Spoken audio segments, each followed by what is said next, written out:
আমাদের সবার প্রিয় হর্ষিত রানা ফাইনালি ইন্ডিয়া থেকে ডেবিউ করে গেল। ইন্ডিয়া আর অস্ট্রেলিয়ার মধ্যে আজকে প্রথম টেস্ট ম্যাচ হলো এবং প্রথম দিন হলো এবং ভারতের দল প্রথমে 150 রানে অল আউট হলো এবং মনে হচ্ছিল কি ভারত এই ম্যাচটাতে অনেকটা পিছিয়ে আছে, কিন্তু সেই 150 রান করার পরেও ভারত যখন দিনটা শেষ হলো অনেকটা এগিয়ে 67 রানে অস্ট্রেলিয়ার 7 উইকেট ফেলে দিয়েছে এবং এখনও 83 রান পিছিয়ে আছে অস্ট্রেলিয়ার দল।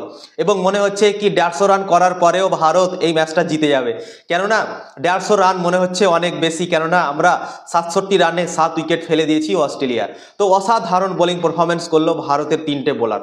জসপ্রীত বুমরা আউটস্ট্যান্ডিং বল করেছে আজকে, অস্ট্রেলিয়া ব্যাটিংদের টিকতে দেয়নি, অসাধারণ বল করে দারুণ পারফরমেন্স করলো ভারতের 3টে বোলার এবং হর্ষিত রানা খাস করে দারুণ বল করেছে। সব থেকে দামি উইকেটটা নিয়েছে হর্ষিত রানা আজকে।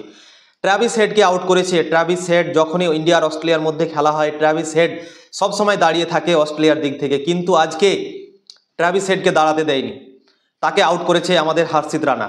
হর্ষিত রানা আজকে ভারতের দল থেকে প্রথমবার ডেবিউ করলো এবং অসাধারণ বল করেছে। একটাই মাত্র উইকেট নিয়েছে সে, কিন্তু অসাধারণ বল করেছে। এবং মোহাম্মদ সিরাজ যে আউট অফ ফর্ম ছিল এতদিন থেকে, তার পারফরমেন্স ভালো হচ্ছিল না, উইকেট পাচ্ছিল না, ফাইনালি সেও আজকে ফর্মে এলো এবং 2টো উইকেট নিল দারুণভাবে। এবং জসপ্রীত বুমরা নিয়েছে 4 উইকেট। টোটাল 3টে বোলার ইউজ হয়েছে ভারতের দল থেকে এবং সেখানে 3টে বোলার দারুণ পারফরমেন্স করেছে। জসপ্রীত বুমরা নিয়েছে 4 উইকেট, মোহাম্মদ সিরাজ নিয়েছে 2 উইকেট এবং হর্ষিত রানা প্রথমবার ভারতের দল থেকে ডেবিউ করলো এবং সে নিয়েছে 1 উইকেট। এবং অস্ট্রেলিয়া দলের 67 রানে এখন 7 উইকেট পড়ে আছে।